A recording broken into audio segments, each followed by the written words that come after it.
Okay, crazy ending sequence at the end of the Saints-Falcons game. So let's start it off here. So the Falcons ran a play, they got 5 yards, but they have no timeouts, so they had to try to hurry back to the line. They screwed up the snap, so because of that, they get bumped back 5 yards and have a 10-second runoff. So just 30 seconds left, needing a field goal, no timeouts. This is a great situation for the Saints. Cousins is going to take the snap, and he's, going for a home run ball, which is kind of what you have to do at this point, firing it down to field. But luckily for him, Darnell Mooney, who's having a great year for Atlanta, is past Paulson Adebo. Unfortunately, though, this isn't going to be a great throw. It's actually going to be a bit underthrown. However, kind of because of that, Adebo gets to Mooney early. This draws multiple flags. It's kind of funny where you see Adebo start to celebrate and then get mad at a different guy throwing the flag. Us as the audience already knew the flag had come out earlier. But it was clearly a penalty. He was there early.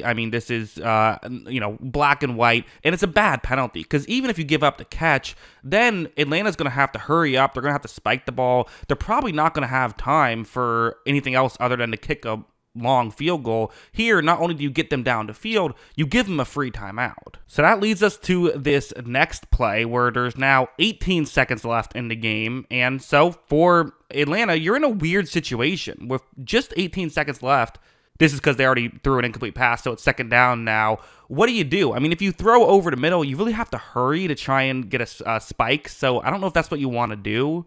Cousins takes a snap, and they instead say, hey, if we have a one-on-one matchup down the field, let's try and just get a touchdown right here. Mooney is once again past poor Paulson Adebo on this play. It's actually a pretty clever idea by Atlanta right here.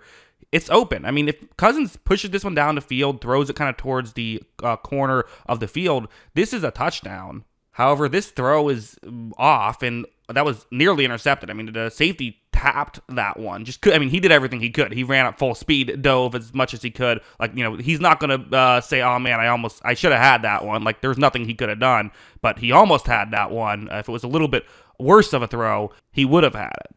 And then this one, it's a 3rd down and 10 now. Cousins takes a snap. And to credit Paulson Adebo, much better coverage on this one. He has this one well covered. So because of this, again, you have really no choice, right? If you're Atlanta, if you catch the ball and don't get out of bounds, the game's over. And I actually think, I just wondered, is there a decision to be made here if you're Paulson Adebo? Could you consider, and this is a very, 64D chess type move, but do you consider letting him catch the ball here and try and tackle him in bounds? Because if you do that, the game's over. It's tough, though. It would be a really long field goal from here, so I get the logic of not doing that. Adebo just decides to make a nice play, knocks the ball away, and says, no, let's hold here. Let's set up a 58-yard field goal. This was the 58-yard field goal attempt. Worth mentioning, the longest field goal make in this stadium is, because remember, it's a new stadium, is 57 yards. The broadcast team mentioned that.